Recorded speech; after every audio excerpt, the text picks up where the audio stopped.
The wrong wedding had the better view. Zora Fireblood realized this the instant she shoved open the heavy oak door of the wayhouse at Thornmere Crossing, and found herself staring not at the red-curtained hall of Clan Stoneback's arranged ceremony, but at 40 humans in their festival finest, every single one of them frozen with a cup halfway to their lips, staring back at her. She stood in the doorway for exactly 3 seconds, 3 long, terrible seconds in which the fiddle player's bow scraped off a string and died, a child knocked over a bowl of honeyed nuts, and a stout woman in a green headscarf made a sound somewhere between a gasp and a prayer.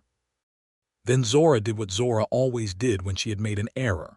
She squared her shoulders, lifted her chin, and walked straight in. She was dressed for a wedding, though not this one.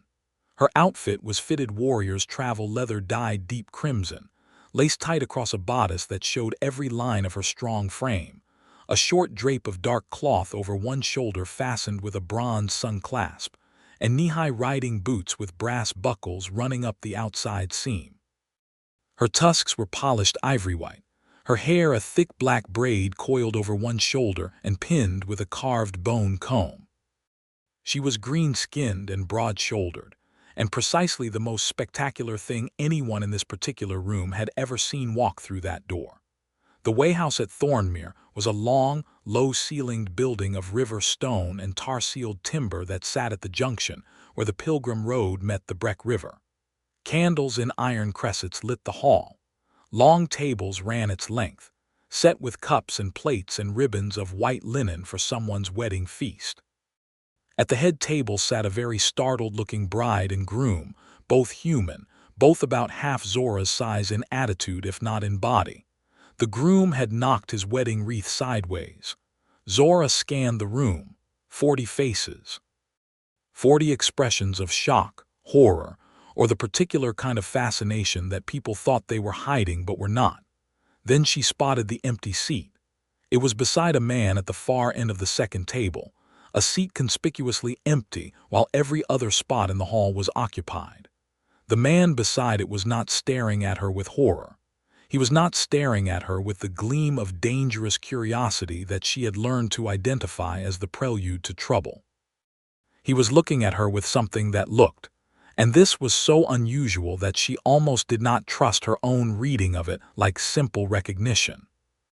As if lost strangers walked into his life regularly, and he had simply made room for one more. He was perhaps 28, lean in the way of men who worked physically but rarely ate more than they needed, with dark hair pushed back from a weathered face and hands that were calloused and river-stained in the particular way of someone who spent their days hauling ropes or working a long pole against a current. His clothes were clean but plain, a dark shirt, brown vest, serviceable boots. He was not the most remarkable-looking man in the room. But he was the one who reached out, pulled the empty chair back from the table, and looked at her with a slight tilt of his head that said, "Well, you might as well sit down." Zora Fireblood had walked out of a burning clan tent at 16 without flinching. She had crossed the Breck River in spring flood, alone, on a raft she built herself. She had stood in front of a war council of 30 orc chieftains and told them they were wrong, and survived it. None of those things had surprised her the way this man's quiet, simple, utterly calm offer of an empty chair surprised her now. She walked the length of the hall. She felt every eye in the room tracking her. She sat down beside him without a word. He slid a cup of wine toward her. "Wrong wedding," he said, low enough that only she could hear. "Wrong building," she said. "The Stoneback ceremony is in the wayhouse on the south side of the crossing. This one's the north wayhouse. I know that now. The other building has a green lantern above the door. I said I know that now." He pressed his lips together. She thought for a moment he was about to laugh, and she braced herself for it, the way she always braced for the things that came after laughter in human company. But he did not laugh. He just nodded, reached for his own cup and drank. Down at the head table, the bride and groom were having a whispered conference. The officiant, a thin man in ceremonial gray, was bent over them both. Zora could hear the bride saying something like, "We cannot simply," and the groom saying, "Well, she is sitting down," and the officiant saying, "Let us simply continue," and the fiddle player, bless him, started up again, and the moment cracked open like ice in spring, and everyone returned to their conversations. "I'm Levi Walker," the man said. "I ferry goods across the Breck. I'm the deceased's cousin, third or fourth removed, depending who you ask, which is why I'm at the end of the table. The deceased, the groom's father. He died last autumn. That seat was kept for him." Levi glanced at the empty space she now occupied. "He'd have liked you. He was a man who appreciated a good entrance." Zora looked at him steadily. "I'm Zora Fireblood, daughter of the Fireblood clan, ambassador in training to the Stoneback Truce Council, and apparently a woman who cannot read a lantern color." "Fireblood," he said, and his voice had shifted slightly, not with fear, but with the careful tone of a man who had heard a name before in a context that mattered. "The Fireblood clan is part of the new treaty talks, the Border Truce. My clan was part of them. Whether we still are depends on what happens in the next 3 days." She took a long drink of the wine. It was not good wine. It was the kind of wine that wayhouses kept in large barrels and never opened until they had to. There was trouble on the road. Someone burned the shrine at Ashpike. Levi went still. It was a different kind of still than the frozen shock of the wedding guests. It was the stillness of a man whose work depended on the pilgrim road, on the safety of the crossings, on the fragile peace that kept the ferryman's life possible. The pilgrim road ran from the human border town of Vanes Gate in the north all the way south to the river delta markets, passing shrine after shrine, wayhouse after wayhouse, and carrying every kind of traveler, pilgrims, merchants, clan envoys, and every sort in between. The shrine at Ashpike was one of the oldest markers on the road, a neutral ground respected by both human and orc custom. Burning it was not an accident. It was a statement. "Which side?" he said. "That," Zora said quietly, "is what nobody can agree on." They sat with that between them for a moment, and the wedding went on around them, and the fiddle played something sweet and aching, and Zora Fireblood drank the bad wine and felt the peculiar, unwanted comfort of sitting beside a man who did not ask her to leave. She stayed through the first round of toasts. She left before the dancing, stepping out into the cold evening air where the Breck River moved black and silver in the last of the daylight, and she did not expect to see the ferryman again. She was wrong about that too. The South Wayhouse was quieter than the North one. The Stoneback ceremony had already progressed to the binding of hands when Zora arrived, and the Stoneback elder who had been waiting for her gave her a look that could have cured leather. She took her place along the wall with the other clan witnesses and spent the ceremony cataloging what she had missed and what could still be salvaged. The issue was this. The border truce that had held between the orc clans of the Breck watershed and the human settlements along the Pilgrim Road was 18 months old. It had been brokered at the very wayhouse she had just accidentally crashed, or rather at a peace table set up outside it on the river gravel, and it had held barely, imperfectly, like a cracked pot sealed with river clay, for those 18 months. The burning of the Ashpike shrine had the potential to shatter it entirely. The Fireblood clan's role in the truce was as mediators. Her mother, the clan elder Zora Fireblood, had been the one who sat across the table from the human council and said, "We will keep to our banks if you keep to yours," and both sides had agreed. Zora was here on behalf of that agreement, as an observer to this Stoneback wedding which was itself a symbol, the joining of two families that straddled the cultural line, one orc clan family and one half-clan, half-human family from the river settlements. It was supposed to be a demonstration of goodwill. It was, instead, a demonstration of how quickly goodwill could evaporate. She heard about the body before morning. The Stoneback wedding feast had barely wound down, the fire in the wayhouse hearth still hot, when a rider came in from the north road with mud on his coat and his horse blowing foam. He had found a man dead on the Pilgrim Road, 2 miles north of Thornmere. The man was human. He was wearing the colors of the Vanes Gate Merchant Council, and beside him someone had left a clan mark carved into a roadside stone, not a Fireblood mark, a Stoneback mark, or something meant to look like one. Zora stood at the edge of the crowd that gathered to hear the rider's report, and she felt the way the air changed in the room, the way the human guests pressed together and the orc guests pressed together, and the space between them grew. She had spent enough time in rooms where something old and ugly was about to crack open to recognize the feeling.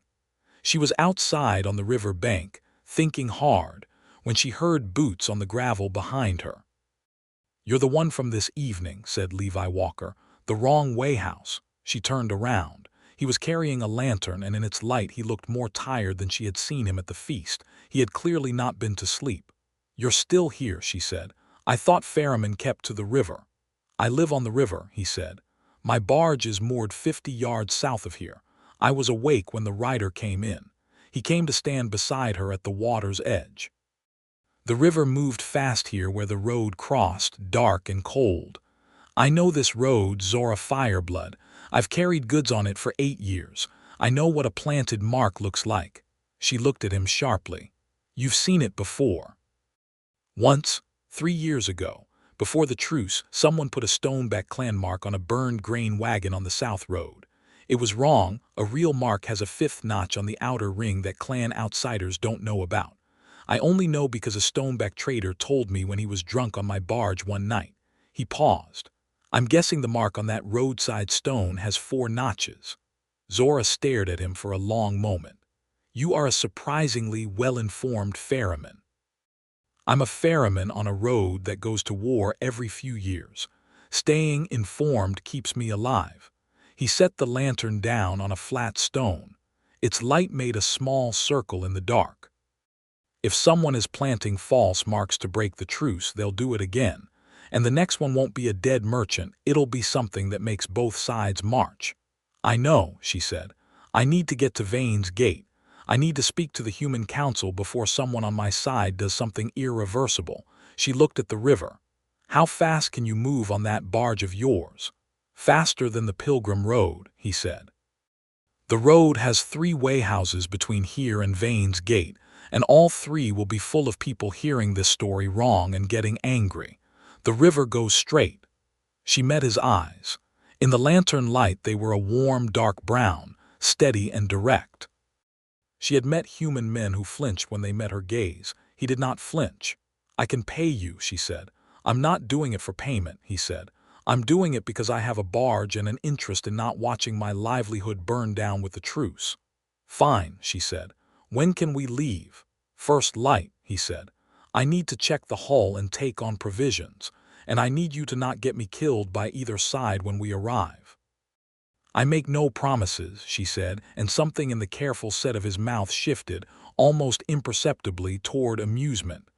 "Good enough," said Levi Walker. "I'll see you at the dock."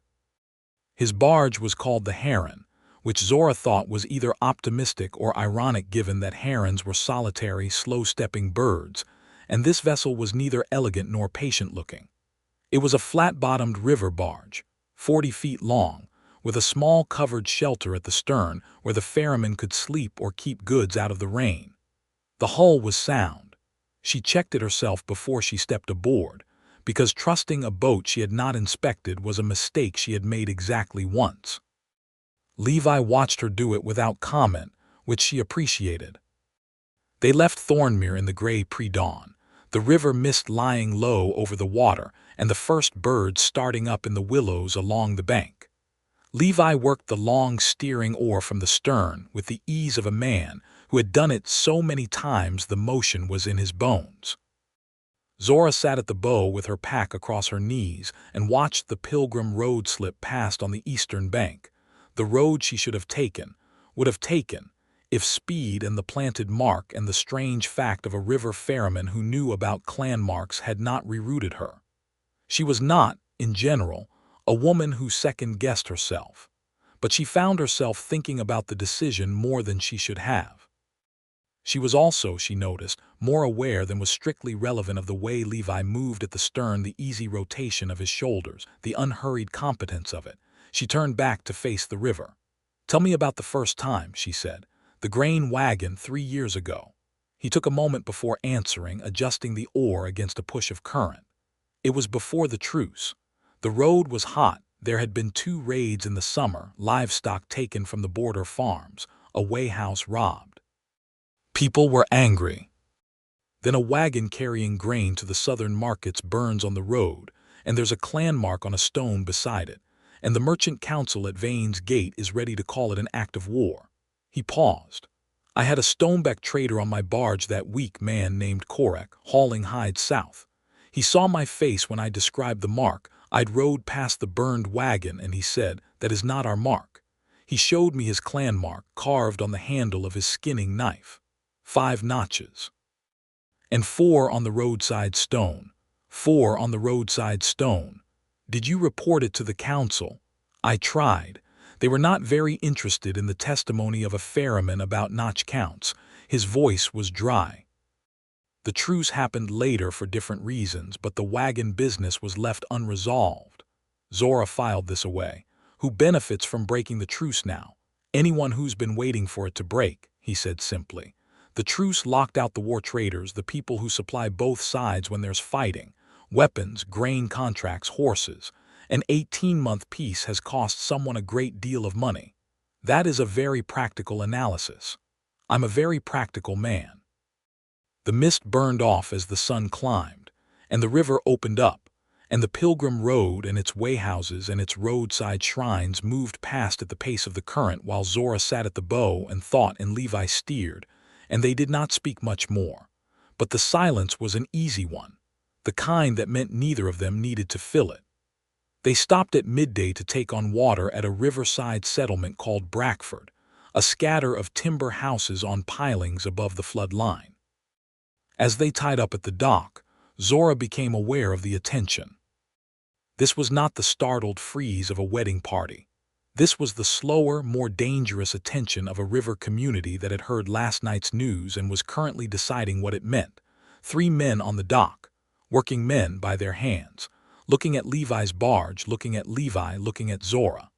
Levi stepped off the barge first, moving to the water barrel at the dock's end. Zora came after him because she was not about to sit on a boat while someone else took point. Walker, said one of the men. He was thick-built, maybe 40, with a beard braided in the riverman's fashion. Heard you had an orc on your barge. News travels fast, Levi said, working the water barrel's tap. It travels on the river, the man said, same as you. His eyes moved to Zora. You Fireblood. I am, she said. Fireblood clan was one of the true signatories. Also correct. The man's jaw worked. Then you want to explain what one of your clan's marks is doing beside a dead man on the North Road. Zora took a measured step forward. The man did not step back, which she gave him credit for. Most men step back. It is not a Fireblood mark, she said. And it is not a Stoneback mark either. Someone put a false mark on a stone to start a war. I am going to Vane's gate to tell the human council that before someone does something that cannot be undone. The thick-built man stared at her. Levi had filled his water barrel and was watching from the corner of his eye, not intervening, not backing away. And you trust her, the man said to Levi. Levi picked up the water barrel and set it on his shoulder. I trust her more than I trust whoever burned that shrine at Ashpike, he said. And I trust my barge needs to get moving. He walked back aboard. After a moment, Zora followed, feeling the men's gazes on her back like pressure. When the barge was moving again and Brackford was behind them, she went to the stern where Levi steered and stood beside him. You did not have to do that, she said. Yes, I did, he said. Those men are scared. Scared men make it worse. He looked at the river ahead. Besides, you're right, and I know you're right.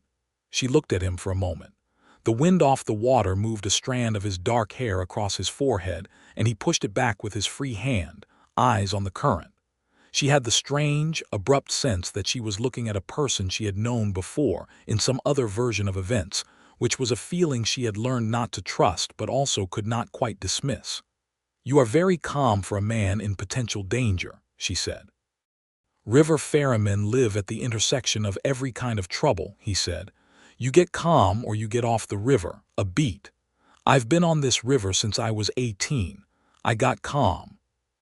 She thought about asking more about what had brought him to the river at 18, about whether he had family in the settlements, about the quiet, careful way he moved through a world that was clearly not always kind to quiet, careful men. She did not ask, because she was not yet sure she wanted the answers, which meant she already cared more than was sensible. The second wayhouse on the road, the one called Roost, was visible from the river, a sprawling building on a hill above the east bank, smoke coming from its chimneys, a dozen horses at its hitching rail. As they passed, Zora could see people on the wayhouse porch and in the yard. There was a quality to the gathering that she recognized from a lifetime of reading armed groups, weapons worn forward, posture tight, voices carrying without content. "Something's happening at Roost," she said. Levi looked. He altered the oar slightly, bringing the barge closer to the western bank. "I see it." A figure on the riverbank, not at the wayhouse, but a quarter-mile south, where the road came back down to the water's edge, was waving. Waving hard with both arms, the way someone waves when they need a boat urgently and not just to say hello. Zora and Levi saw it at the same time. Levi angled the barge in. The figure resolved into a young woman, human, maybe 20, in a road traveler's coat, with a messenger's leather satchel across her chest and a look on her face of considerable relief. "Please," she said, as the barge nudged the bank. "Please, I need to cross or go south, anywhere that is not the Roost wayhouse right now." "What happened at Roost?" Levi said. The young woman, she gave her name as Merritt, she was a message rider for the Merchant Council, was breathing in the shallow way of someone who had been running. "There is a man at the Roost," she said. "He came in an hour ago from the North Road, said he had proof it was Orc raiders who burned the Ashpike Shrine. Has a burned clan token. He's showing it around and there are 50 men up there drinking since last night and they are talking about riding south." "A burned clan token," Zora said flatly. "What clan?" Merritt looked at her with slightly wide eyes. "Fireblood." The silence that followed was occupied entirely by the sound of the river. "Where is this man now?" Zora said. "At the Roost. He is the one organizing it, telling people the truce is a lie and the clans were planning this." Merritt hugged her satchel. "I am supposed to be carrying council messages south. I am not supposed to be involved in any of this." "His name," Zora said. "I do not know it. He is tall, light hair. He wears a merchant's badge, but it is not from any council I recognized." Levi and Zora looked at each other above the young woman's head. "Get on the barge," Levi said to Merritt. "Stay in the shelter at the stern." "What are you going to do?" Merritt asked. "Keep moving south," he said, "and think." He got them back into the current and the three of them moved downstream and Zora stood at the bow and worked through it. A false clan mark on a roadside stone. A burned Fireblood token. A man at the Roost with a merchant's badge that did not match any council, whipping up a crowd. This was not opportunistic. This was orchestrated. "Someone is running this," she said. Levi at the stern said, "Yes. They want the truce broken in a specific way, in a way that looks like the Fireblood clan broke it. Not just an Orc raid, but the Fireblood clan specifically, because we are the mediators. If we are blamed, both sides lose the only clan family that was keeping the space between them." "And everything falls apart," Levi said. "And everything falls apart," she agreed. "So who has the most to gain from the Firebloods being discredited?" She thought about it. The answer came with the unpleasant clarity of things you already know but do not want to confirm. "There is a man," she said carefully. "His name is Darrow Vane. He is a human merchant from the Gate. The Vane family founded the town. They've been rich off it for generations. The truce cut into his supply contracts. He was also one of the loudest voices against the treaty before it was signed.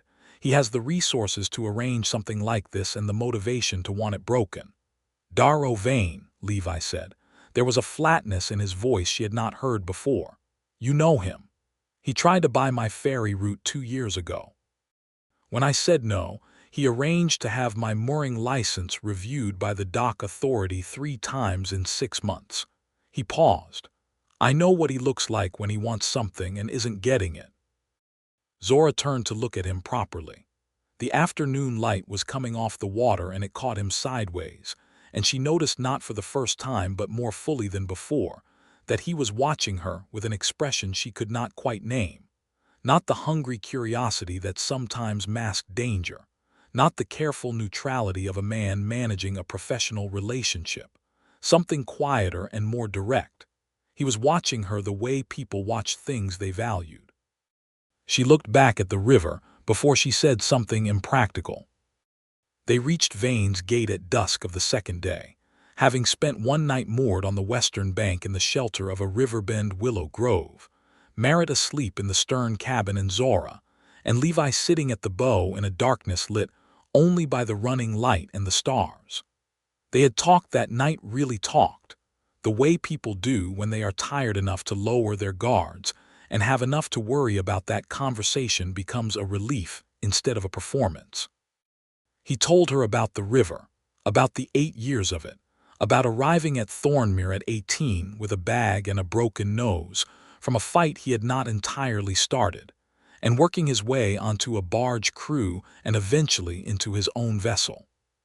She told him about her mother, about the Truce Council, about the particular loneliness of being the clan member who could move between worlds, who spoke enough human to negotiate, who knew enough of human custom to navigate their halls, and who because of that was always slightly at the edge of both worlds, never quite at the center of either.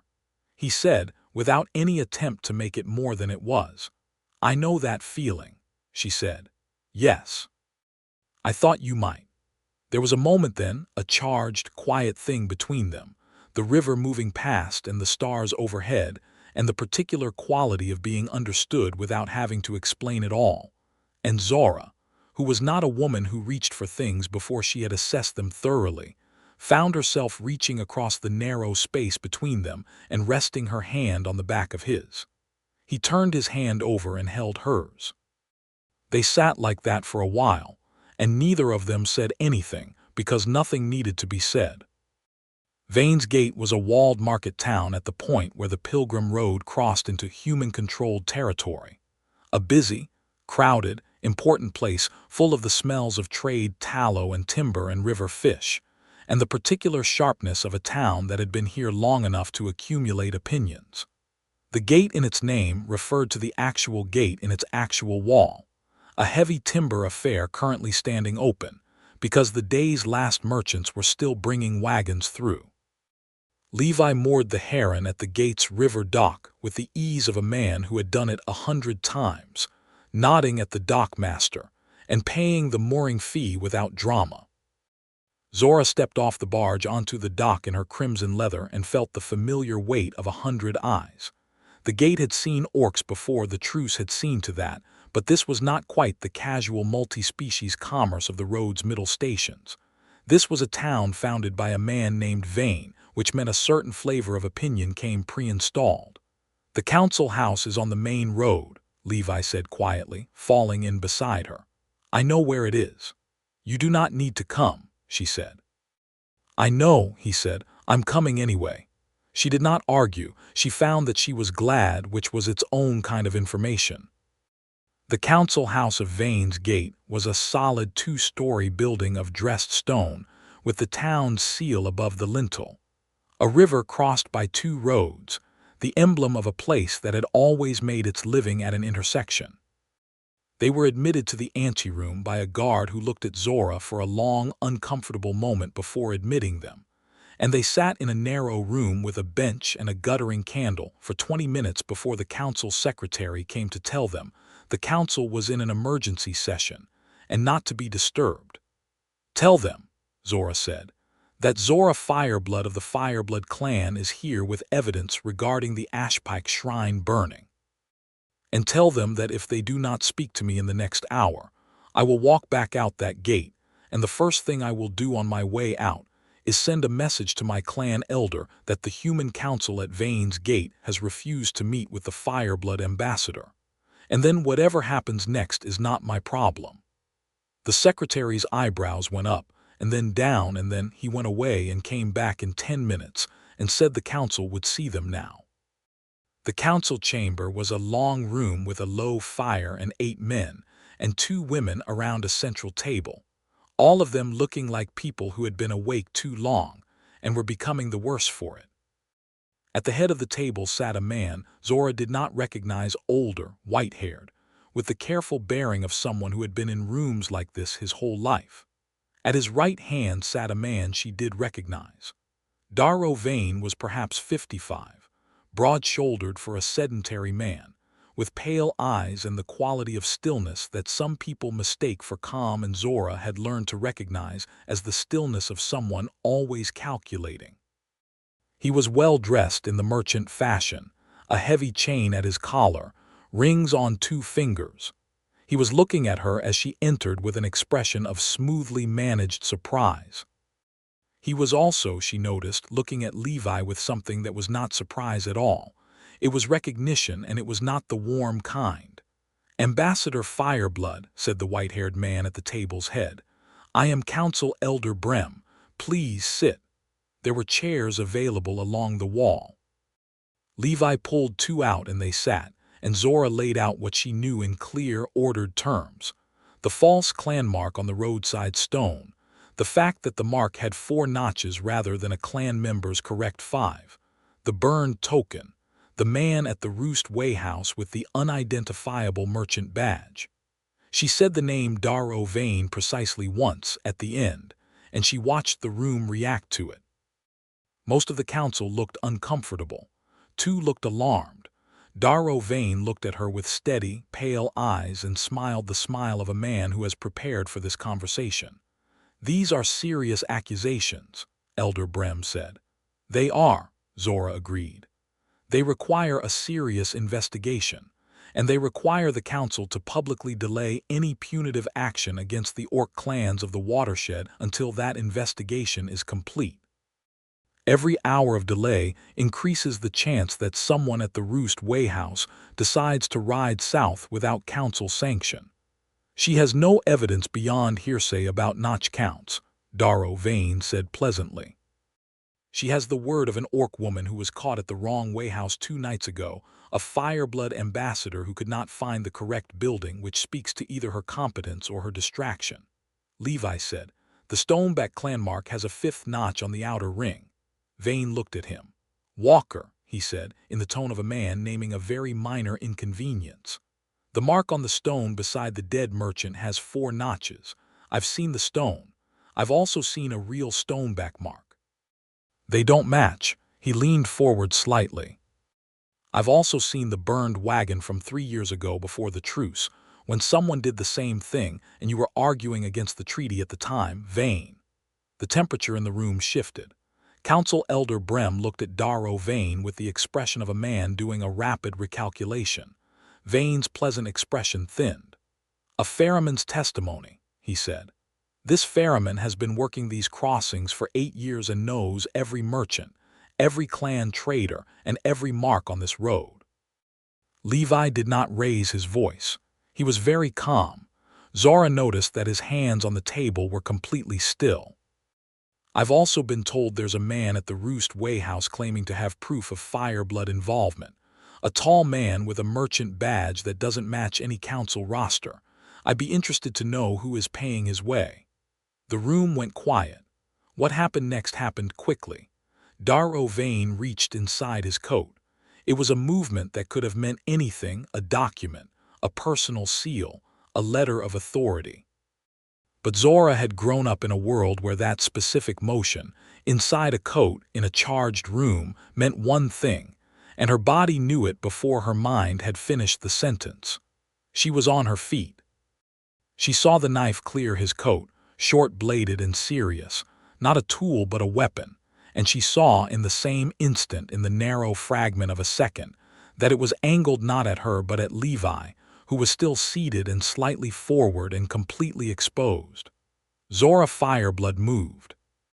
She covered the 3 steps between her chair and Levi's in one motion, putting herself between him and the blade's path, and grabbed Vane's knife wrist with both hands, and she was an orc woman in the full strength of her build, and Darrow Vane was a 55-year-old merchant, and the contest was not a long one. She wrenched his wrist, not breaking it because she was not here to break things, and the knife hit the stone floor and skittered under the table, and Vane went to his knees with a sound that was mostly humiliation. The council chamber exploded. Guards came in from the anteroom. 2 council members were on their feet. Elder Brem was shouting for order. Merritt, who had followed them into the chamber because Zora had told her she was a witness and should come, was pressed flat against the wall by the door with her messenger satchel clutched to her chest. Levi Walker was on his feet beside Zora, and he had caught her arm not to pull her back, but just the instinctive reach of someone who wants to know the person beside them is all right.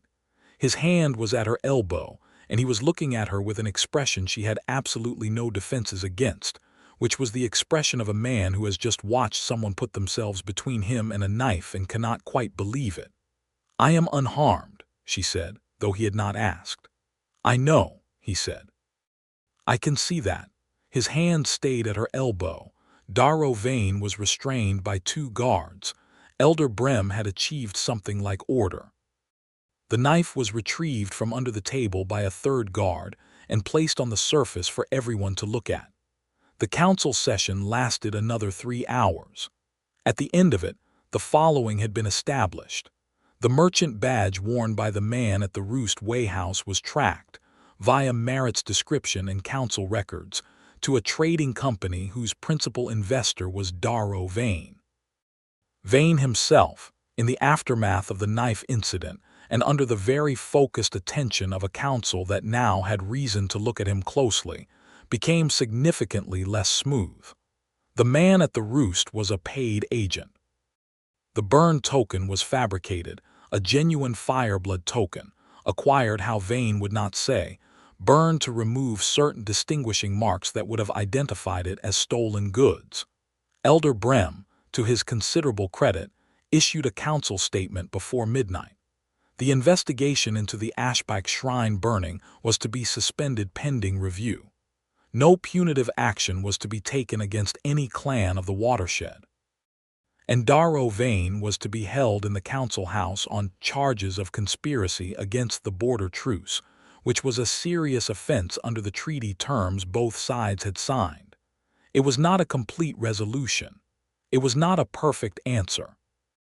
But it was enough to stop the men at the Roost Wayhouse from riding south, enough to give the Fireblood clan time to convene their own investigation, enough to keep the cracked pot sealed for another season. They walked out of the council house at close to midnight, Zora and Levi and Merritt, into the cool dark of Vane's Gate's main road.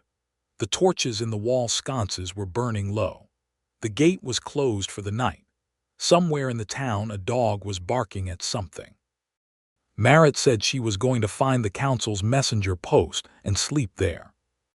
She looked at Zora with an expression of somewhat dazed admiration and said, "I have never seen anyone move that fast," before walking off with her satchel and her resolution. Zora and Levi stood in the empty road. "You all right?" he said. "I told you I was unharmed." Unharmed and all right are not always the same thing. He said it simply, without pressure. She looked at him. In the low torchlight his face was tired and very honest.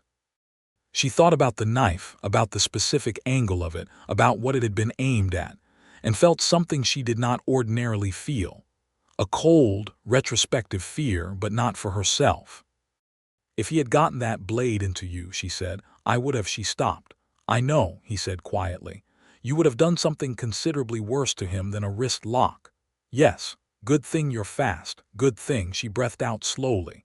"I should send a message to my mother tonight. She needs to know what the council has decided." "The post rider leaves at first light," Levi said.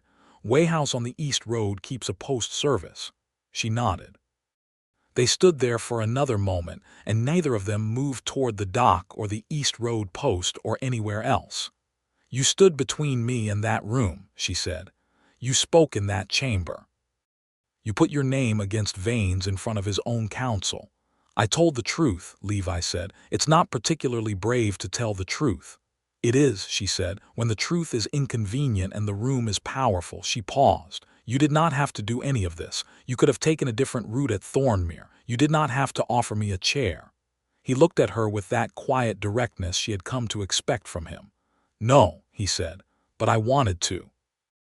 Zora Fireblood, who had stood in front of war councils without flinching, who had crossed the Breck in spring flood, and walked into a room with an armed conspiracy and taken a knife from a man's hand, felt entirely undone by those 4 words. She reached up and put her hand against the side of his face, her thumb at the line of his jaw, her palm against his cheek, and he went still, not with shock but with the particular stillness of someone who has been reached for very carefully and does not want to move in case the moment passes. She kissed him. He kissed her back, hands coming up to her waist, and it was not tentative. It had the quality of something that had been building since a man pulled back an empty chair at the wrong wedding and offered it without reservation, and it tasted like bad wine and river water and the specific relief of discovering that something you suspected is confirmed. When they separated, he kept his forehead against hers for a moment, eyes closed. "I have been thinking about doing that since the break missed this morning," he said. "Longer than that," she said. "Yes," he admitted. "Longer than that." They stood there on the empty road with the low torches and the dog barking somewhere and the border truce intact by the narrowest of margins, and Zora thought, "I came to the wrong building and I found something I was not looking for," and in her experience, that was how the best things happened. The East Road wayhouse, where Levi knew the keeper, had a room. He negotiated it in the manner of a man who had stayed here before and knew which arguments to use and which coins to put on the table. Zora sent her message to her mother via the post rider who was, as Levi had said, leaving at first light and willing to carry an urgent clan message for the right consideration. The room was small and had a single proper bed and a cot pushed against the wall. It smelled of river damp and old timber and the herbs the wayhouse keeper burned against insects in summer. There was a lantern on the hook by the door. Levi looked at the room and then looked at Zora, and she looked at the room and then at him, and there was a moment of honest assessment between them.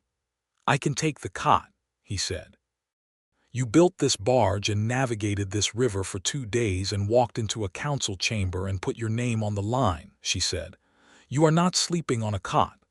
Zora, I am not fragile and I am not delicate and I am not making this complicated," she said. "Come here." He came.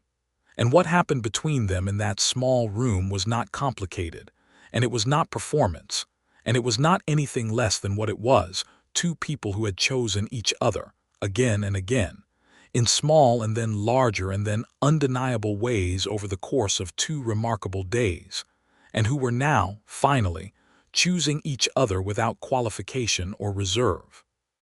It was warm and real and deeply, thoroughly human in the best sense of that word, the sense that includes green-skinned women with polished tusks and braided hair, and a very particular kind of ferocity that had nothing to do with violence and everything to do with caring for things fiercely. Zora lay awake afterward with Levi's arm across her waist and listened to the river town settle into its night sounds and thought, very clearly, "I am not leaving this man behind." Morning came in gray and cool, and they got up and went back to the Heron, and Levi made coffee on the small brazier he kept on the barge, the real kind brewed in a battered tin pot, and they sat at the bow in the river mist and drank it, and she was still wearing her crimson leather because she had not brought a change of clothes, which seemed, in retrospect, like a very Zora Fireblood approach to crisis diplomacy. He looked at her over the rim of his cup. "What happens now?" "Now I need to go back to Thornmere," she said. "The Stonebeck elder and the Fireblood representatives need to be informed in person, and there is still the question of who actually burned the Ashpike shrine, because Vane's agent set the false marks but someone set the real fire, and it may or may not have been connected to Vane. And if it wasn't connected, then there is still a problem on the road." He nodded. "I'll take you back. That will take you 2 days out of your route." "I know." She looked at him. He was very calm about all of it. She had noticed this quality in him before, the settledness of a man who had made decisions and did not then agonize over them. "You have goods to ferry," she said. "You have a living to earn." "I do," he agreed. "And the living depends on the road staying safe and the truce staying intact. So ferrying you back is not exactly a sacrifice, it is enlightened self-interest." "That is a very practical framing," she said. "I'm a very practical man," she finished. Yes, I have heard. She set down her cup. Levi. Zora. I want you to know, she said carefully, that last night was not. I am not a woman who does things carelessly. I do not. She stopped and tried a different entry point. My mother has been asking for 2 years when I will settle somewhere and stop moving between worlds and be in one place. End. And I have never known what to tell her because I have never found one place that suited me more than the road. She paused. I am telling you this because I want to be honest and because I am considering whether the river might be a different kind of road. He set down his cup. In the mist and the early light his face was very clear. Are you asking if you can stay? I am telling you I want to, she said, and I am asking if you want that. Levi Walker, ferryman of the Breck, had spent 8 years being the man at the end of the table, the one who showed up to funerals and weddings as a distant relation and left before the dancing, the one who knew the road and the river better than any person in 3 counties and was still somehow always slightly aside from things, slightly at the edge. He was a good man. He was a capable man. He was a man who had always done things right and rarely felt any of it was noticed. He said, "Yes, I want that." And the mist moved on the river and the town of Vane's Gate woke up behind them, and everything felt, in that particular quiet morning way, like something beginning. The return journey took 3 days rather than 2 because they stopped at the Roost Wayhouse. This was Zora's idea and Levi had not argued, because it was the right one. The council had sent a rider ahead with the news of Vane's detention, but riders carried words and Zora Fireblood, as she explained it, was a physical presence, and physical presence was what a crowd of men who had been drinking and sharpening their opinions for 2 days needed. The Roost Wayhouse in daylight was a more manageable proposition than it had been in Merritt's account. The crowd had thinned as the night sobered people out, and what remained was a cluster of perhaps 20 men and a handful of women, road travelers and border farmers, people who lived at the edge of the truce and felt its instability in their livelihoods. Zora stood in the Wayhouse yard and told them, clearly and without apology, what had happened in Vane's Gate. She told them about the false marks, the planted evidence, the paid agent, the council's decision. She told them who Darrow Vane was and what he had been doing. She was not performing calm. She was calm, which was different. And the people in the yard could tell the difference. There were questions. Some of them were hostile. A man at the back said, "How do we know you're not the one who burned the shrine and you're just here telling a story?" Zora looked at him. "You don't," she said. "You have to decide what you trust. I can tell you that the Fireblood clan has kept every term of the Border Truce for 18 months, that we have not raided, we have not poached, we have not blocked the river crossings. I can tell you that the man who tried to frame us for this is currently in the council house at Vane's Gate. And I can tell you that I came to this Wayhouse with one human man and no weapons drawn, which is not how a clan that is trying to start a war behaves." She paused. "What you do with that is your choice." The man at the back said nothing more. A woman near the front, a farmer by the look of her hands and coat, said, "What about the shrine? Who burned it if not your people?" "I don't know yet," Zora said honestly, "but I am going to find out." Afterward in the yard, Levi stood beside her and said very quietly, "You are remarkable, you know." She looked at him sidelong. "I gave a speech. You gave the truth to a room full of scared people and made them hear it." He shook his head slightly.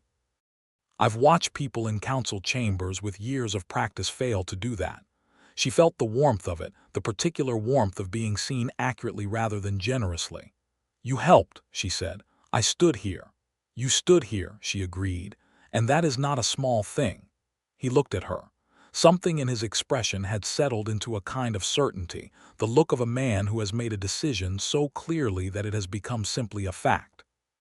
She recognized it because she had felt the same thing in herself somewhere between the river mist and the morning coffee, and the terrible, brave honesty of asking if she could stay. She reached across and tucked her fingers into his, brief and certain, and they walked back to the heron together. The question of the Ashbach shrine answered itself 11 days later, and the answer was embarrassingly mundane. A pilgrim's lantern, left too close to the dry timber shrine structure during a night stopover, the pilgrim long gone by the time it caught. An accident. A terrible piece of timing that someone with resources and motivation had immediately identified as an opportunity. Zora got the truth from a stoneback elder who had traced the pilgrim's path.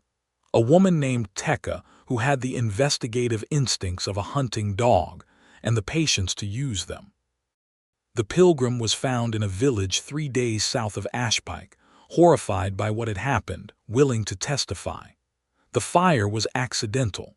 The whole structure of what followed, the murder on the North Road, the false marks, the planted token, the man at the roost, had been Darrow Vane's architecture, built on an accident, shaped by opportunity and greed. Darrow Vane was tried before the Combined Human Council at Vane's Gate and the Truce Oversight Panel, a joint body that had been written into the treaty specifically for situations like this, though no one had expected to use it quite so literally. The trial took 2 weeks. Tekka testified. Merritt testified. Levi testified again about the notch counts and the grain wagon from 3 years prior, and the conversation with the stoneback trader Korak, who was tracked down and brought in to verify his own account. Vane was stripped of his council seat, his trading licenses, and his role in the town charter. He was not imprisoned. The treaty's enforcement mechanisms were still new and imperfect, but he was ruined in every practical sense, and the family name that had been above the gate was quietly removed from the civic record at Elder Brem's direction. The truce held. Zora sent a long message home to her mother Drassa in the weeks after the trial, not about the truce but about Levi Walker, which was, she acknowledged in the writing of it, the more alarming message of the two. Her mother's response came back in 2 weeks, carried by a Fireblood clan rider on a fast horse, and it said, "You have always been the one who could move between worlds. Perhaps you have finally found someone worth staying in one for." Her mother also said, "He had better treat you like the woman you are, and if he does not, tell me his name and where his barge is moored." Zora showed Levi this part of the message, and he laughed a real laugh, the kind that reached his whole face, and said, "I will endeavor to give her no reason to make the trip." Life on the Breck River had a rhythm that Zora took to faster than she expected, which meant it was the right rhythm for her. Levi's barge route ran from Thornmere crossing south to the river Delta markets and back, 3 weeks one way with stops, 3 weeks back. She went with him on the first complete run, helping with the ropes and the loading and the occasional negotiation that was easier when she was present because river merchants, she discovered, were pragmatic people who cared about whether the goods arrived and not particularly much about who was holding the mooring line. There was a man at the Delta market named Saf who had been trying to poach Levi's route from him for 2 years. A competitive ferryman with a newer barge and a personality like a burrer under a saddle. He saw Zora for the first time at the Delta dock when she was helping Levi rig the bow line, and he came down the dock with the particular swagger of a man about to say something clever. "Walker," he said, "who's your cargo?" "My partner," Levi said without looking up. Saf looked at Zora. Zora looked at Saf. Saf was perhaps 35, broad, with the confidence of a man who had never genuinely been challenged. He looked Zora up and down with the kind of thoroughness that was designed to be noticed. "Partner," Saf repeated, with a tone. Levi put down the rope he was rigging and stood up fully and looked at Saf. He did not say anything for a moment. Levi was not a tall man and not a massive one, but there was something about the quality of his attention when it was fully deployed that made people recalibrate. "Yes," he said. "Partner, is there something I can help you with, Saf?" Saf looked back and forth between them and made a calculation, and apparently decided the result was not in his favor. "Just saying hello," he said, and walked back up the dock. Zora, who had been watching all of this with considerable interest, said, "You didn't need to do that." "I wanted to," he said, which was the same thing he had said the night he offered her a chair, and she felt the same thing now that she had felt then, the warm, slightly devastating certainty of being chosen without fanfare. "For the record," she said, "if I had wanted to handle Soph myself, I would have." "I know," he said. "I wasn't handling him. I was just looking at him. There's a difference." She said, in the tone she had developed for when he was right and she did not want to confirm it too readily. He grinned. She had become increasingly fond of his grin, which he deployed rarely and therefore to great effect. They were back at Thornmere on a late autumn afternoon, the Heron moored at the north dock, cargo unloaded, the wayhouse lanterns coming on in the early dark, when Zora saw something she had not thought about in weeks. The north wayhouse, the one she had burst into by mistake on the night all this had begun. The same oak door, the same river stone walls. She stopped on the dock and looked at it. "What?" Levi said, coming up beside her. "I am thinking about the first night," she said. "I walked through that door looking for a completely different building and a completely different wedding, and a man at the end of a table offered me a chair." He looked at the wayhouse. "In my defense, you seemed like you needed somewhere to sit." "I did," she said. "I needed it more than I knew at the time." She looked at him. "It was a very good chair." "It was a very bad chair," he said. "The leg was uneven. I was going to mention it to the keeper." She put her hand against his chest, right over his heart, because she was a woman who had learned in the last 2 months that this was where her hand wanted to be. He covered it with his own. "Levi," she said. "Zora, I want to talk to you about something." "The chair, my mother's invitation," she said. The invitation, which had come in a second message, less than a week ago, was for Levi to come to the Fireblood clan's winter grounds, where her mother held her council and her clan gathered for the cold months. It was not, her mother had been careful to note, an obligation. It was an invitation, which in Fireblood custom meant something specific. It was the introduction of a person to the clan as someone worth knowing, someone the elder wished to meet. It was also, Zora had not mentioned to her mother but fully understood, the Fireblood way of saying, "Bring him and we will see if he is real." "I want to go," Levi said. She looked at him. "You have not hesitated." "I'm not in the habit of hesitating about things I want." He paused. "Your mother is formidable, isn't she?" "Extremely." "Good." He said this with complete sincerity, which was one of the things she loved about him, the way he approached challenges not with anxiety but with a kind of braced, direct readiness. "When do we leave?" "The winter gathering begins in 6 weeks. We would need to moor the Heron at Thornmere. There is a winter berth at the south dock. I know where the winter berth is. And travel overland for 2 days north and west to the Fireblood grounds." "I'll need better boots," he said. "Mine are good for river docks, not winter trails." "I will get you better boots," she said. "Zora, you don't." "I will get you better boots," she said again firmly, "because my clan's winter grounds are 2 days' travel through the high pasture country, and my mother will be unimpressed if you arrive with frostbitten feet."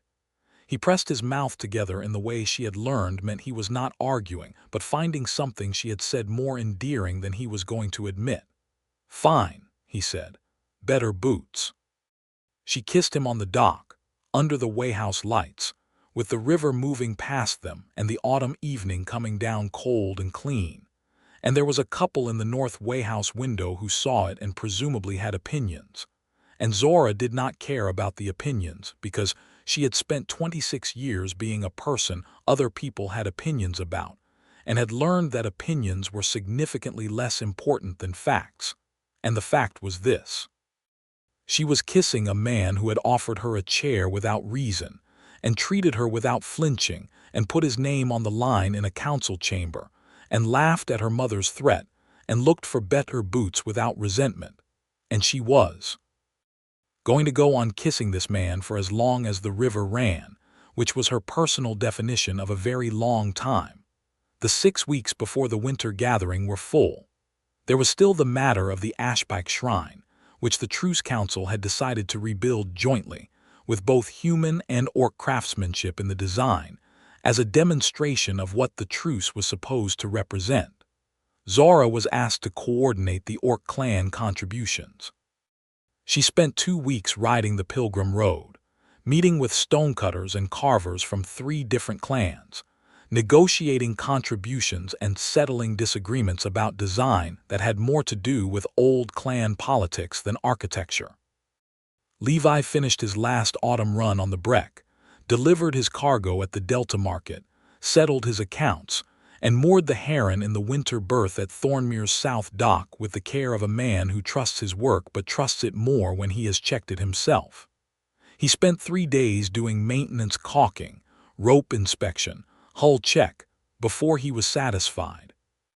He also, in this period, encountered Soph from the Delta Market again, because Soph had apparently decided to expand his route northward and was at the Thornmere dock when Levi brought the Heron in for winter mooring.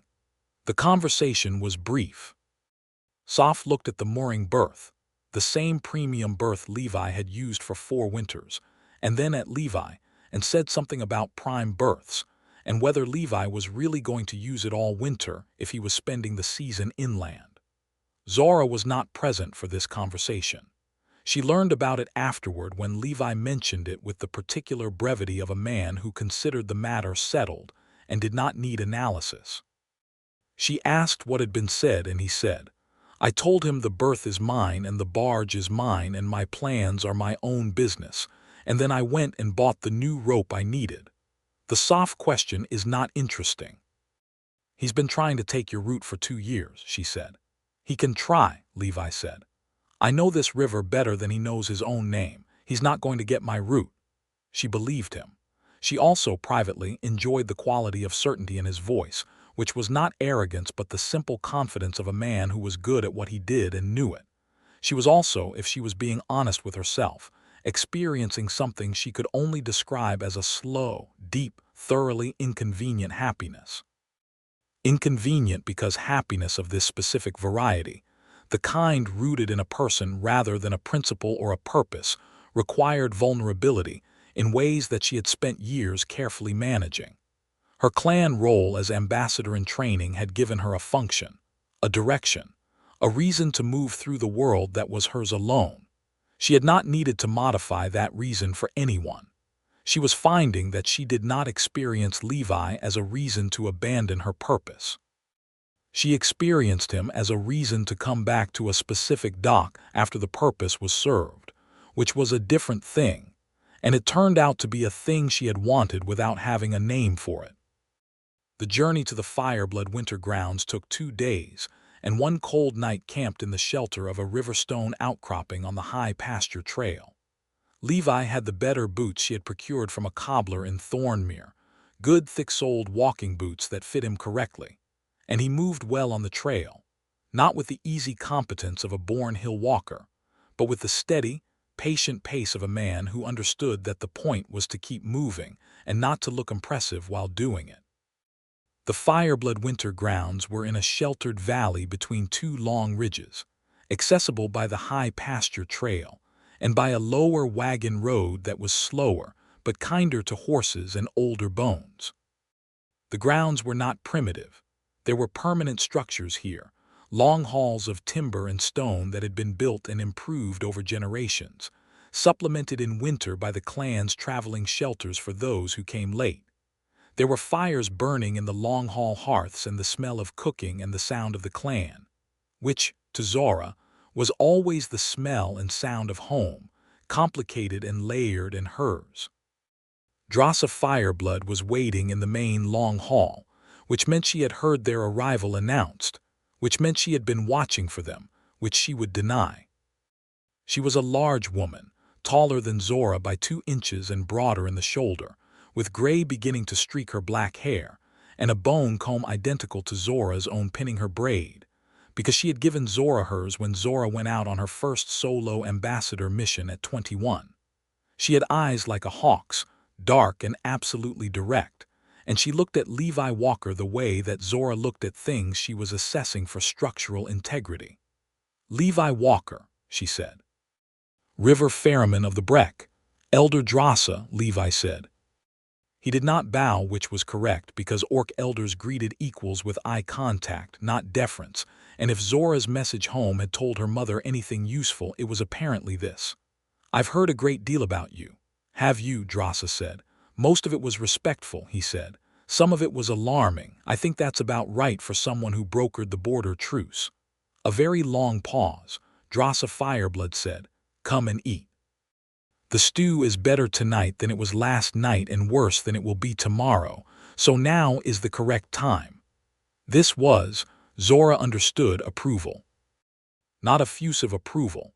Her mother did not do effusive, but the approval of a woman who had heard a man say the right thing and decided to proceed to the next stage of assessment.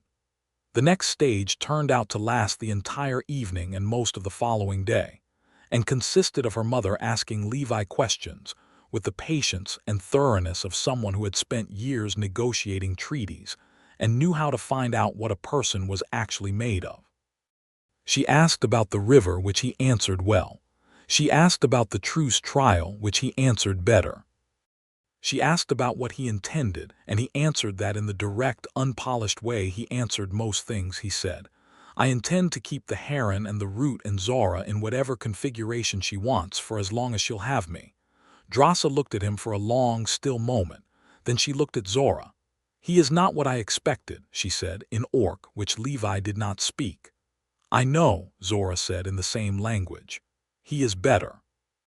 Her mother made a sound that was not quite a laugh and was not quite not one.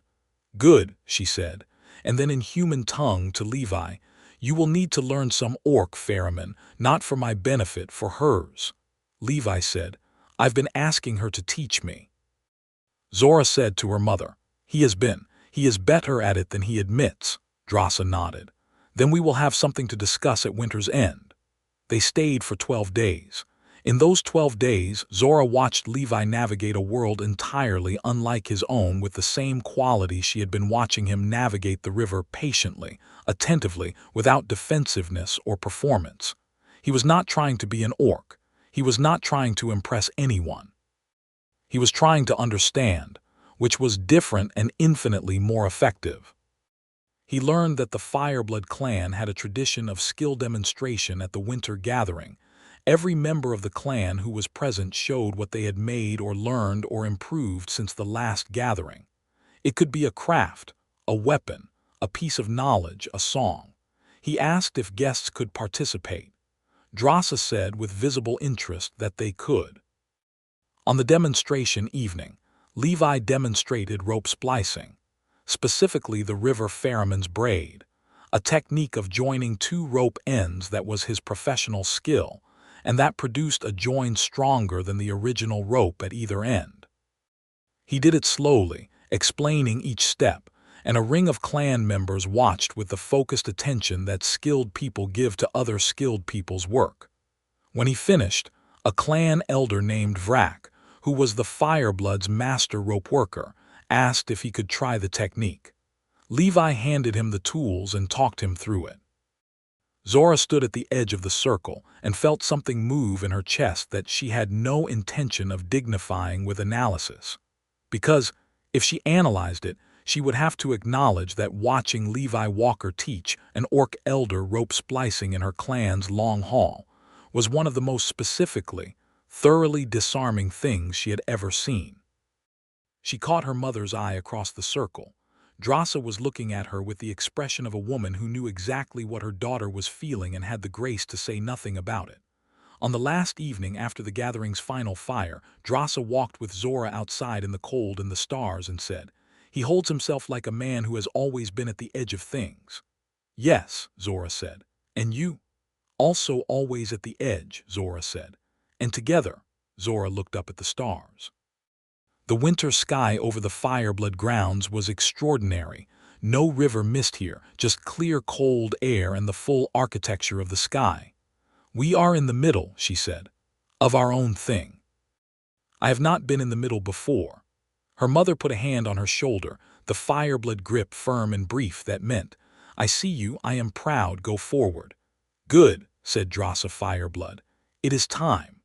They left the winter grounds on a morning of frost and thin sunshine.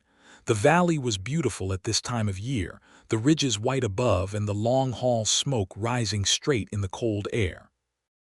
Zora stood at the valley's edge and looked back at it, at the fires and the structures and the people moving between them, at her mother standing in the long hall doorway watching them go. She raised her hand. Drasa raised hers. Then Zora turned around and walked back down the high pasture trail beside Levi Walker, their breath making small clouds in the cold, his shoulder against hers when the trail narrowed. "Well," she said. "Well," he said, "your mother is exactly as alarming as advertised, and I think she is the finest person I have met in a very long time." Zora felt the warmth of this all the way down. "She said you were not what she expected. Did she say that as a positive or a negative?" "My mother does not do negatives by implication," Zora said. "She says negative things directly. The fact that she said not what I expected is the positive version." "Noted," he said. "I'll try to keep being unexpected." The pilgrim road in winter was a different creature than in summer or fall, quieter, with fewer travelers, the wayhouses burning their hearths high, and the wayhouse keepers taking on a more substantive role as shelter providers rather than merely stopovers. The shrines along the road were patched with frost in the mornings, the offerings left at them small tokens, written prayers, woven charms weighted against the wind with river stones. Zora and Levi stopped at the Ashpike shrine on their way back south, because it was there now rebuilt, as the Truce Council had decided, in a design that incorporated both human stone cutting and orc carving. The orc carving was in the lintel, a river and two roads, the same symbol that had been above the Vane's Gate Council house, but here it was rendered in orc clan style, with the flowing, interlocked linework that the Fireblood carver had contributed at Zora's request. The human stone cutting was in the base and the column clean, straight, solid. It was not a grand monument. It was a road shrine, practical and weathered, the kind of thing that did not announce itself but simply stood. Zora thought it was exactly right.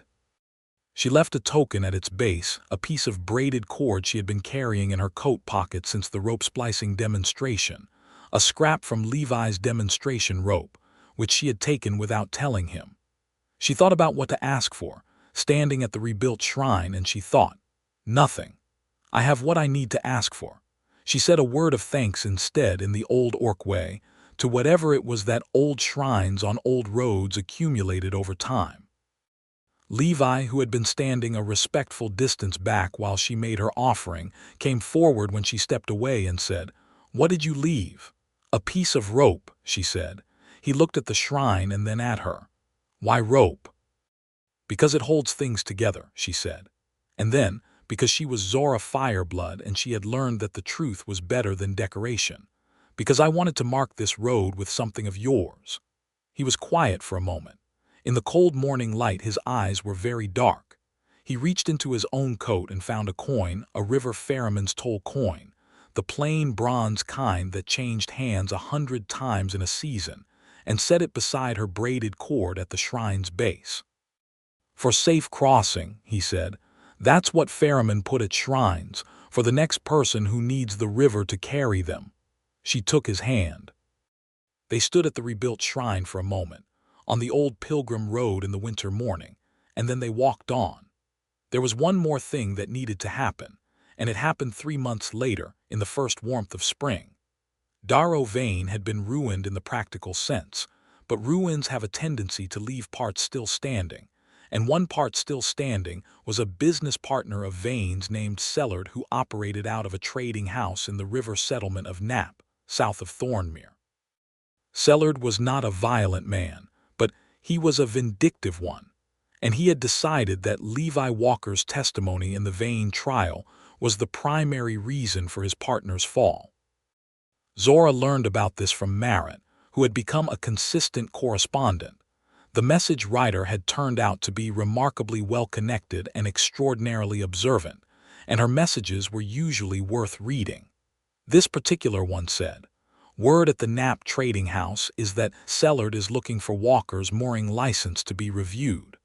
Third time would make it very difficult to renew." Levi, when Zora told him, looked at the message with the flatness she now associated with things he found irritating rather than alarming. "Vane tried the license review approach before," he said. "3 reviews, she said. "You told me." This would be the third review, which is a different order of problem. He folded the message. I have to get ahead of it. We have to get ahead of it, she said. He looked at her. You are not the only one with something at stake here, she said. The Heron is my home now, my route now as much as yours. If Seller does this, it affects both of us, and I am not sitting on the dock while you handle it.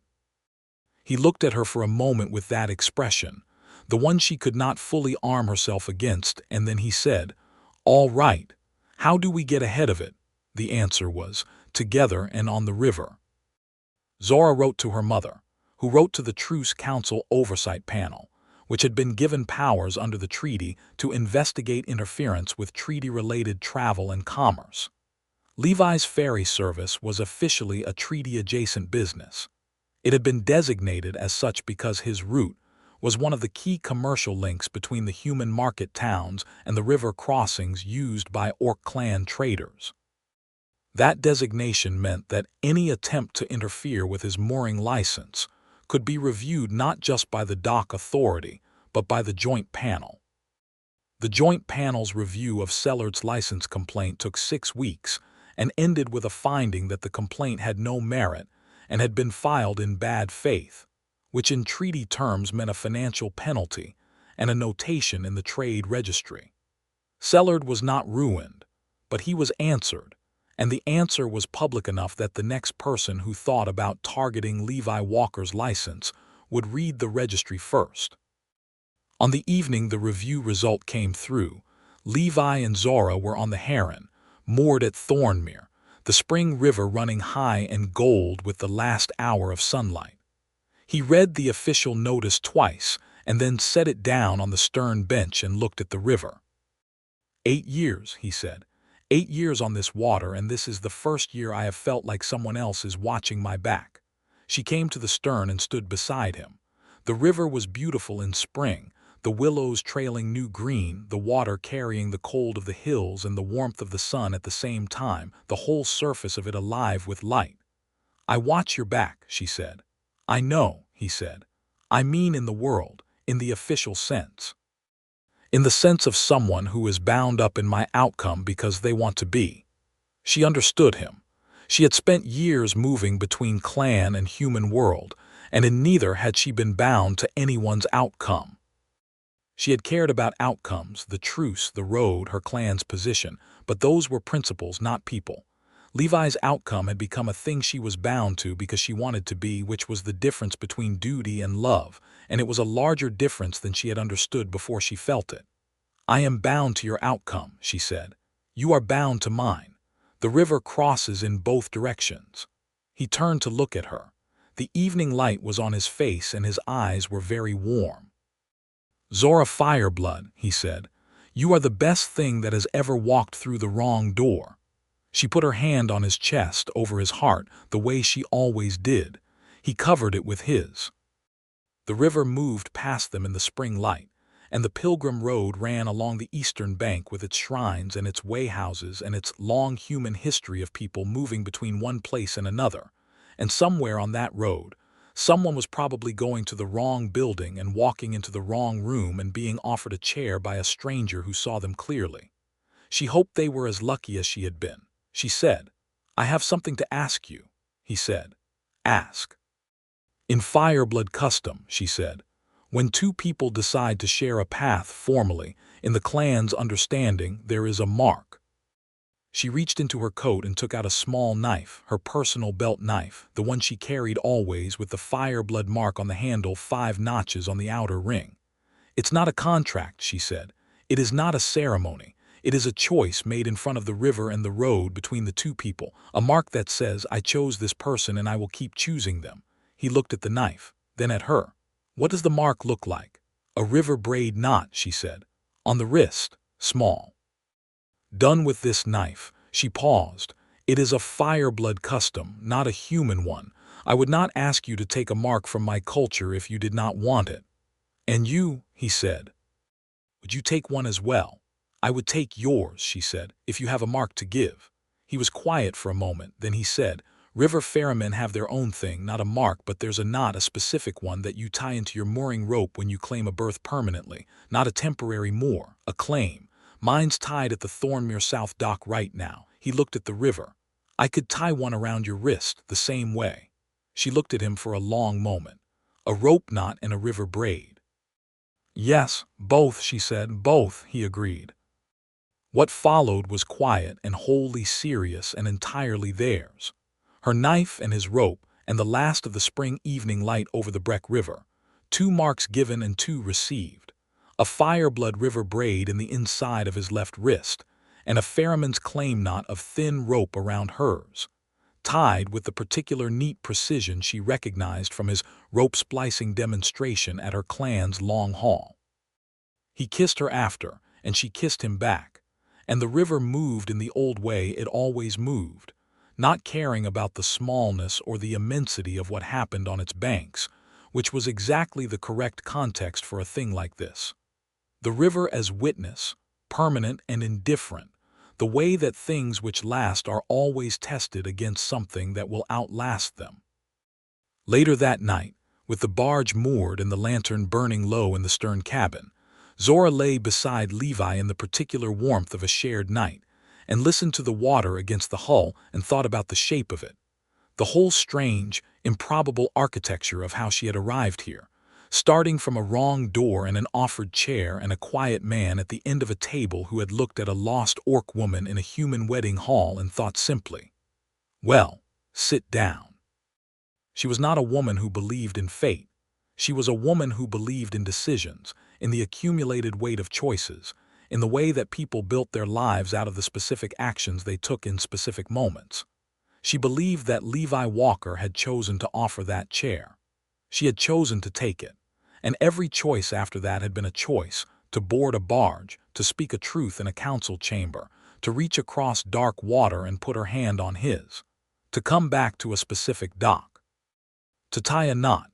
The Border Truce held through that spring and into summer, imperfect and patched and real, the way things that matter usually are. The rebuilt Ashpike Shrine was visited by more travelers than the original had been. There was something about a deliberately rebuilt thing that attracted more devotion than an original ever does, as if people recognized the intention in it. The Joint Panel Review Board began its work of monitoring the treaty's commercial provisions, and Marit, who had turned out to have a talent for administrative detail that suited her far better than message writing, found herself employed by it. Tekka the Stoneback investigator wrote a report on the Ashpike incident that the Truce Council formally adopted as guidance for identifying false clan marks, which was the kind of document that most people would never read, but that mattered enormously when it was needed. Levi was cited in it for the notch count observation, which he found mildly absurd and Zora found entirely right. The heron ran its route through summer, and Zora worked it with him. She had discovered a talent for cargo negotiation that her ambassador training had clearly been building toward without her knowing it, and Levi's barge became, over the course of that summer, measurably better provisioned and better compensated than it had been in any previous season. He told her, with complete sincerity, that she had more than paid her way. She told him that payment was not the point. He said he knew, and that he had said it because she deserved to know that the thing she contributed was real and valued. She said nothing to this, because when he said exactly the right thing she often found she had run out of words, which was a novel and not unwelcome experience for a woman who had been trained to talk in council chambers. At summer's end, they returned to the Fireblood winter grounds not for the gathering. That was 3 months away, but because Zora Fireblood had asked them to come, specifically and without much elaboration, which meant it was important. They took the high pasture trail again in the last warmth of the season, the grasses still green and the ridges not yet white, and Zora felt the trail's rhythm in her feet as something familiar and not quite the same as before, because she was not walking it with a mission or a purpose but simply with Levi, which was a new kind of travel. Zora was waiting in the long hall, as she had been the first time. She had a document on the table in front of her, a sealed document in the style of the Truce Council, and beside it, a small carved box of the kind used for formal clan objects. "Sit down," she said. Both of you, they sat. The Truce Council, Drasa said, has been developing a new role.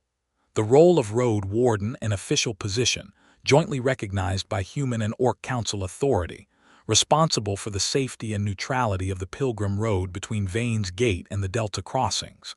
She set her hand on the document. The role requires someone who can move freely between both communities, who knows the road and the river, who has demonstrated commitment to the truce, and who has the trust of both councils. She looked at Zora, then at Levi.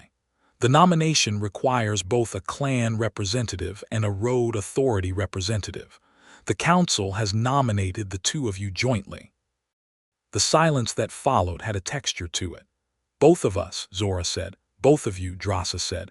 The role is not a council seat, it is a working position, on the road, on the river, investigating incidents, maintaining neutral ground, reporting to the panel. She paused. It is not a comfortable position, it will be dangerous, and it will not pay well, a slight movement at the corner of her mouth, but I believe it will suit you. Zora looked at Levi. He was looking at her mother with the careful, clear-eyed attention he turned on things that mattered. The heron, he said, is an asset of the road, Drasa said. Under the warden role, it would be formally designated as a treaty vessel.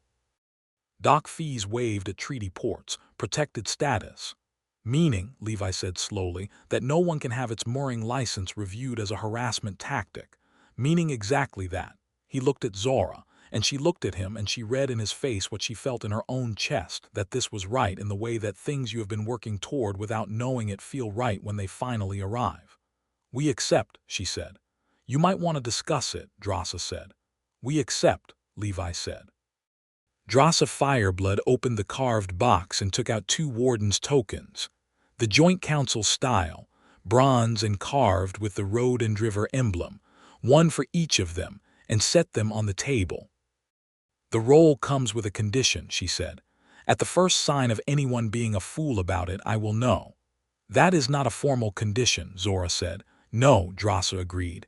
But it is accurate. She pushed the tokens across the table. Take them. There is stew for dinner and it is a good night. They took the tokens. Zora turned hers over in her fingers solid, warm from the box, the emblem clear and deliberate. She set it beside the rope knot on her wrist and felt the two of them together, the old and the new, the personal and the official, and thought, this is what a life is when it is working. Not perfect, not safe, not easy. But going somewhere you want to go, beside a person who chose you as clearly as you chose them.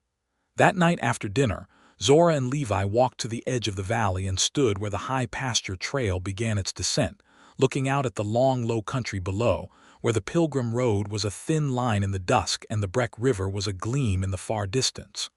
Road wardens, Levi said. Road wardens, she agreed. I've been on this road for 8 years, he said. Never thought I'd be responsible for it. You've always been responsible for it, she said. You just didn't have the title. He looked at her. In the evening light, the river braid mark was just visible on the inside of his left wrist, and she thought of the night she had put it there, and all the nights before and after, and the specific quality of having found a person who matched the shape of your life without having to reshape either of you to make it work. Zora, he said. Levi, I want to say something and I need you to let me say it without deflecting it. She met his eyes. Say it. I was the man at the end of the table for a long time, he said quietly. Not just at weddings, in my life generally.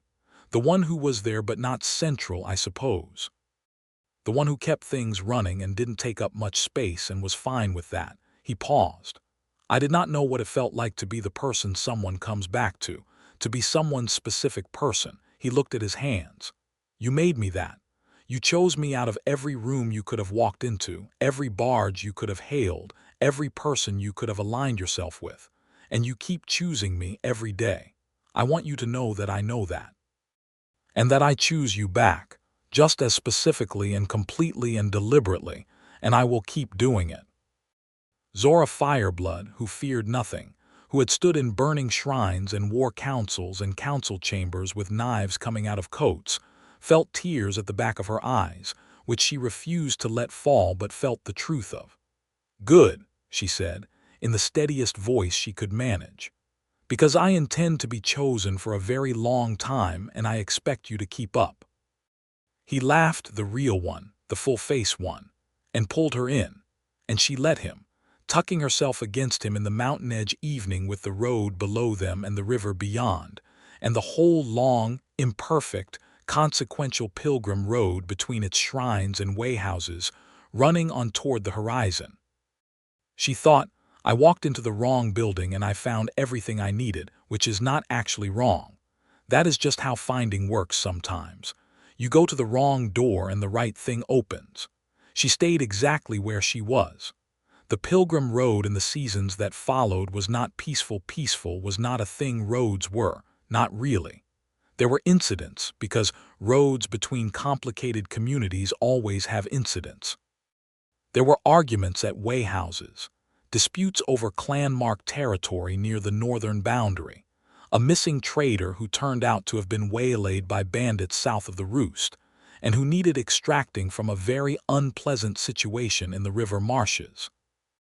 An extraction that involved Zora's particular physical skill set, and Levi's particular knowledge of which marsh channels connected to navigable water, and a very tense 2 hours that ended with the trader safe, and the bandits considerably less comfortable than they had started the day. There was a confrontation at the Thornmere crossing in late autumn when a group of young orc men, not affiliated with any of the Truce signatory clans, decided that the rebuilt Ashpike shrine was an insult rather than a symbol and arrived at the crossing in numbers and in a mood. Zora met them on the road alone, which was not a thing Levi was comfortable with, and was definitely a thing he tried to talk her out of. "You cannot come with me for this," she said. "A human man on the road when young clan men are already looking for a reason will be the reason." "Zora, I know what I am doing," she said. "Stay at the dock, watch the river, I will come back." "You'd better," he said, with a flatness that was completely sincere, and that meant, "I need you to come back. Say it as practical as you like, but it is not practical, it is just true." She came back. The confrontation lasted 2 hours and ended with the young orc men hearing a version of the Ashpike story, the real one, the complete one, with vein and the false marks and the planted token, that they had not heard before, delivered by a Fireblood warrior who had been there, and who knew the difference between a fight worth having and a fight that someone else wanted you to have for their own reasons. They did not destroy the shrine. 2 of them, the ones with the clearest eyes, came back the following week and asked if there was work the wardens needed. Zora gave them a job. They were reasonably good at it. Levi was at the dock when she came back that first time, leaning against a post with his arms crossed and the specific quality of controlled relief on his face that she had come to recognize. She walked straight up to him and put her arms around him, which was something she did not often do first. She was more often the one who reached for hands, who placed her palm on his chest, but this was different. This was the end of a tense 2 hours, and the body knows what it needs. He held her without saying anything about it, which was the right response. "I told you I'd come back," she said. "You did," he said, "and I believed you. Still, it's better now that you're here." She stayed where she was for a moment, just breathing, feeling his heartbeat under her ear, steady and strong and real, the specific heartbeat of the man she had chosen at a wrong-door wedding and would keep choosing until the road ran out. Winter came again. The Heron was moored in its winter berth, treaty designated now, the bronze warden seal on the bow board catching the cold light. The toll coin that Levi had left at the rebuilt Ashpike shrine was still there under the snow Zora had checked, on their last road ride of the season, beside the braided cord she had left, both of them still together at the shrine's base, weighted by a river stone. She thought about that as they settled into the winter wayhouse at Thornmere for the quiet months, the large room they had taken together, the fire built high, the window looking out at the river running iron-dark in the cold. She thought about all of it, the wedding she had crashed, the chair she had been offered, the man who had offered it, the river he had shown her, the road they were keeping together. She thought, I was so certain I was in the wrong place. I was not in the wrong place at all. Levi came in from outside with his coat dusted with the first snow of the season, his cheeks cold, his eyes warm, and he looked at her in the firelight the way he looked at her in every light, directly, fully, without reservation, and she looked back at him the same way, and the fire was good and the river was outside and the road was theirs. "Snow on the shrine," he said, pulling his coat off. "I checked the ashbike marker on my way in. The stone is still holding." "I know," she said. "I checked it yesterday. You didn't tell me." "I was thinking," she said. "I wanted to think about it alone first." He came and sat beside her. "What were you thinking?" "That I am glad about all of it," she said. "The wrong door, the empty chair, the road, you." She paused. "I am not a person who is usually glad about having made a mistake, but I find that particular mistake very difficult to regret." He was quiet for a moment. The fire moved. Outside, the snow was falling on the pilgrim road, and the rebuilt shrine and the black river and the moored heron with its treaty seal, and the whole long road between its wayhouses was quiet under the first winter hush. "It was not a mistake," he said finally. "It was just the longer way around to where you were supposed to be." She looked at him. He was right, the way he was often right about simple things, simply and completely, and without needing to make it more than it was. "Yes," she said, "it was." And the fire was warm, and the river was outside, and the road was quiet, and they were here. The two of them. The ferryman and the ambassador and the road wardens, and the people with matched marks on their wrists. In the middle of the life they had built out of a wrong turn and an offered chair, and the specific, improbable grace of two people who saw each other clearly in a room full of people who were too startled to look. She leaned into him. He put his arm around her. The snow fell on the ashbike shrine and both their tokens stayed under their stone, side by side, winter cold and permanent. Outside, the river ran on. It ran on a long time.